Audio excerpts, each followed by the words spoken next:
సంఖ్యాకాండ 16వ అధ్యాయం మొదటి నుంచి. లేవీకి మనవడును, ఆ పేరు కూడా మీరు తర్వాత చెప్తాను, గుర్తుపెట్టుకోండి.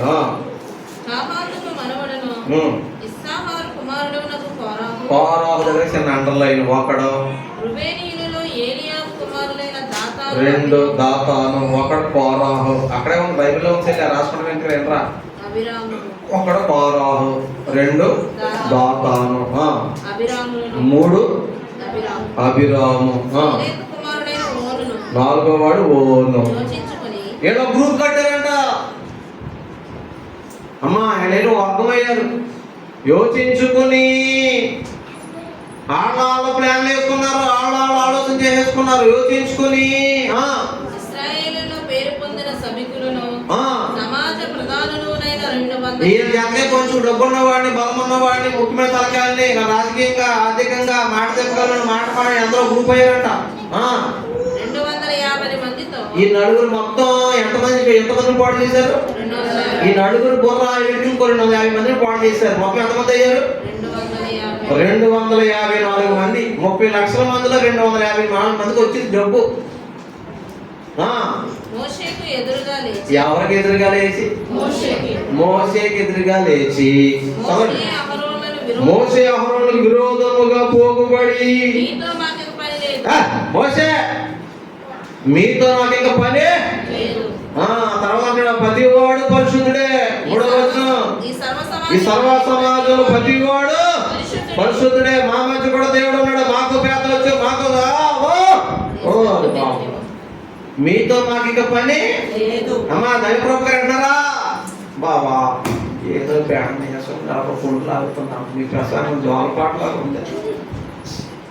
కొడుకుని పని లేపేస్తాం, అదురుగా లేపేస్తేనేమో అక్కడ పూట వచ్చేస్తాం. అదురు పూటలు ఏమొచ్చేస్తాయి అని చెప్పి ఎందుకు లేపుతానే నేను. ఈసారి చూడండి మటమతలు తెచ్చేసుకోండి. ఆ కృపావాదం నా కొడుకు దగ్గర లేకుండా ఫిక్స్ అయిపోతుంది. నచ్చతో వచ్చిన అర్థమేంటి, ఇదేంటి కావాలి వినండి. ఆ పాయింట్ ఎంత ఘాటుగా ఉందో.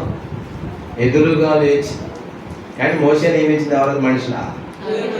దేవుడి నియమానికి ఎదురైతే ఎవరికి ఎదురుతున్నట్టు? ఆ మాట రెండో మాట చూడండి, మీతో మాకెక్క. మరి ఈ మాట ఎప్పుడు చెప్పాలి? ప్రయాణంలో పోయి ఎర్ర సముద్రం అడ్డు వచ్చింది కదా, వినాలి.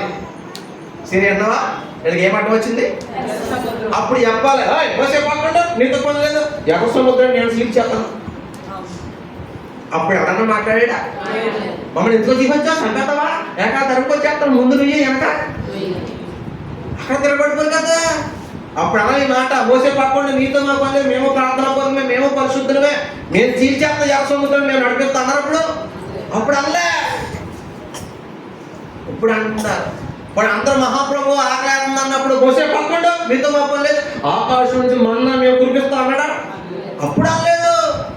దాహం నాయన నీళ్ళని చేతిలో ఉన్నాయి నాయన అన్నప్పుడు మోసే పక్కకుండా బండల నుంచి నీళ్ళు మేము రప్పిస్తాం, ఈ మారా నీళ్ళు మధురంగా మేము మనసుతో మేము పరిశుద్ధులమే అన్నారా? అప్పుడు అనలేదు. ఎప్పుడు వాగ్దానం దేశం దగ్గరకు వచ్చేసాక, అవసరాన్ని తీరిపోయాక, ఎర్ర సముద్రం దాటేశాక, బండలో నీళ్ళు తాగేశాక, మన్నా తినేశాక, అమ్మా ఇప్పుడు అట్ట ఎవరితో పని లేదు, ఉందా లేదా? అలా ఉండకూడదమ్మా. అలాగే ఎప్పుడు ఉండకూడదు. దేవుడా దేవుడా దేవుడా నాయన నీకు అడ్డం కట్టేస్తే నాయన సన్నిధి దొరికేస్తా నాయన.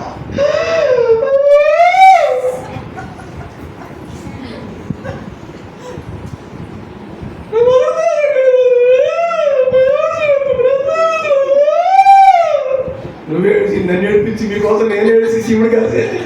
ప్రభా ఇప్పుడు మంచిది నాయన, ఆ బిడ్డ మంచిది నాయన, ప్రభా నలిగిపోతున్నా, ఇంట్లో ప్రేమించిన భర్త ప్రేమ లేదు, బిడ్డలు ప్రేమ లేదు.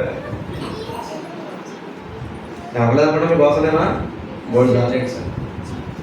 నేను ఎవరికోసం ప్రార్థన మనస్ఫూర్తి చేస్తాను. చేసిన చిన్న ప్రార్థన అయినా తింగర ప్రార్థన అయినా మనస్ఫూర్తిని చెప్పలేదు. అందులో హడవడం లేదు, దేవుడే సాక్షి. మోసేని అంటే ఎన్ని ఇబ్బందులు పెట్టినా ఎర్ర సముద్రం చీల్చాడు, బండలో నీళ్లు రప్పించాడు, మన్నా కురిపించాడు. అప్పుడు అన్నది ఎవడో మాతో నీకు ఏంటి తేడా, మేము సమానమే మీరు సమానం అంత కాకుండా అనలేదు. గట్టెక్కేసాక అవసరం తీరిపోయాక ఇప్పుడు మోసే భారం అయిపోయాడా, దైవజనుడు భారం అయిపోయాడా, కానీ అప్పుడప్పుడు చూడండి ఎంత బాగుతాడన్నా, భర్త ఎంత బాగుపడుతాడు, కషాయాన్ని ఆడి పరిస్థితి కాపం చేసి వెళ్ళాలన్నా ప్రపంచంలో లేరా? భార్య ఎంత పొగరపోతే ఆవిడతో కూడా కాపం చేసే భర్తలు ఉన్నారు. పిల్లలు ఎంత తిరుగుబాటు చేస్తున్నా, ఎంత మొండోడైనా కన్న కొడుకు కాబట్టి ఆ ఎదురు తిరుగుతున్నా, తిడుతున్నా, ఏంటి కొడుతున్నా, ఏంటి పిల్లల్ని భరించినాడు. నువ్వు భర్తను భరించావు, భార్యను భరించావు, పిల్లలు భరించావు, దైవజనుడు ఎందుకు భరించలేదు నువ్వు? అంత నీ భర్తను భరించలేదు. ఎన్నిసార్లు భరించావు? మీ గుండె మీద చేసి చెప్పండి. నీ భర్త ఎన్నిసార్లు భరించావు? నీ భార్యను ఎన్నిసార్లు భరించావు? ఎన్ని బాధలు భరించావు? నీ పిల్లల్ని మీరు బాధ పెట్టారు పోలీసారు. నువ్వు బాధపడలేదు ఎప్పుడు? పిల్లలు తీసిపోయావా? మాట్లాడలే. నీ పిల్లలను భరించావు, ఆ పెట్టిన బాధను భరించావు, నీ భార్యను భరించావు, నీ భర్తను భరించావు, వాళ్ళు పెట్టిన బాధను భరించావు, నీ తోబుట్టును భరించావు. అంటే అందరినేమో నీ వాళ్ళని. మరి ఏసే పక్కడా? ఏసే భరించలేకపోతున్నా, దైవజనుడు భరించలేకపోతున్నా? ఆలోచించరా? ఏంటి నీ బిడ్డల కోసం ఎంతైనా చేస్తావు కదా, ఎంతైనా ఖర్చు పెడతావు, నీ కుటుంబం కోసం ఎంతైనా ఖర్చు పెడతావు, ఏదైనా చేస్తావు, ఎంతవరకైనా తెగిస్తావు. మరి దేవుడి కోసం ఆలోచన చేయండి. ఏంటి నువ్వు ఎన్ని భరించుకున్నావు? నీ బిడ్డ కోసం ఎంతైనా చేతం చేయవా? నీ భర్త కోసం ఎంత చేతం చేయవా? హాస్పిటల్ పడిపోవడం నీ భర్త చేత వదిలేవా? సాధ్యం చేసి డబ్బు ఖర్చు పెట్టి సేవ చేసి ప్రార్థన చేసి తండ్రి నాయన అన్నావు లేదా? నీ భర్త ఏంటి నాకు బిడ్డలో నీ అల్లుడు నీ కూతురు నేను ఇబ్బంది పెట్టినా మరలా గుండు చేసిన హక్కుని చేసుకుని భరించావు లేదా? వాడి కోసం అన్ని చేసావు లేదా? వాళ్ళ కోసం అన్ని చేస్తున్నావే, దేవుడి కోసం ఏం చేసావు? అంటే నీ బిడ్డల కన్నా దేవుని ఇచ్చమా? నీ భర్త కన్నా దేవుని ఇచ్చమా? నీ తోబుట్టుల కన్నా దేవుని ఇచ్చమా? నీకు మాట చెప్పనా, వాళ్ళ ప్రేమైనా మారిపోతుంది కానీ దేవుడి ప్రేమ మారదు. యేసయ్య శాశ్వతమైన ప్రేమతో నిన్ను ప్రేమిస్తున్నాడు. తన అరచేతుల మీద నిన్ను చెక్కుకున్నాడు. ఆఖరి రక్తం పట్టు కూడా మన కోసమే దారం పోసేసాడు. ప్రాణం కూడా మన కోసమే. వాటి కోసం ఏం చేశాడు అమ్మా? నాకేంటి మీ పిల్లల కోసం ఎంత చేసావు? దాకా ప్రతి పుట్టినరోజు కానీ హాస్పిటల్ ఎంత చేశావు అమ్మా? ఏమన్నా మీ పిల్లల కోసం ఎంత చేసిన ఇప్పుడు దాకా? పెట్టుకుంటే 1000 లక్షలు వస్తాయి. అవునా కదా గోపమ్మ? మరి ఏసఐ కోసం ఎంత చేసి చెప్పండి. వాళ్ళ కోసం ఎన్ని తెప్పులు పడ్డా, ఎన్ని నిందలు పడ్డా, ఎన్నిసార్లు వాళ్ళ కోసం తలదించుకున్నాను, ఎన్ని బాధలు పడ్డా నీ భర్త దగ్గర నీ కుటుంబంలోనూ కదా. మనవాడి కోసం అనుకున్నవాడు చేసావు, తప్పేం కాదు అది. మన బిడ్డల కోసం చేసినా, మన భర్త కోసం చేసినా, మన భార్య కోసం చేసినా, మన తోబుట్టున తప్పేమీ కాదు. ఎందుకు చేసావు? అక్కడ పాయింట్ ఏంటంటే మనం అనుకున్నాం కాబట్టి చేసావు. అది కష్టమైన, శ్రమైన, ధనమైన, త్యాగమైన. అవునా కదా?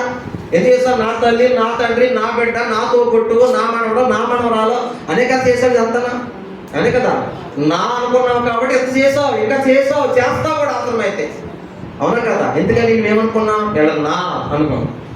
మరి ఏసే పర్వాడా? మరి ఏసే కోసం మనం ఏం చేసాం? ఏసే కోసం ఎంత చేసాం?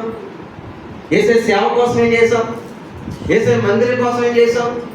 దైవజనుడి కోసం ఏం చేసాం? నా ఆలోచన చాలా డిఫరెంట్గా ఉంటాయి. నేను ఇప్పటికీ మీరు నమ్మరు. అంటే దేవుడి కోసం ఖర్చు పెట్టింది ఎక్కువ, నా పిల్లల కోసం ఖర్చు పెట్టింది దేవుడు నన్ను నిలబెట్టి, అరే డాక్టర్ బాబు నీ పిల్లకి ఎంత తిట్టారో నాకెంత తిట్టావు అంటే నేను తలెక్కని చెప్తా.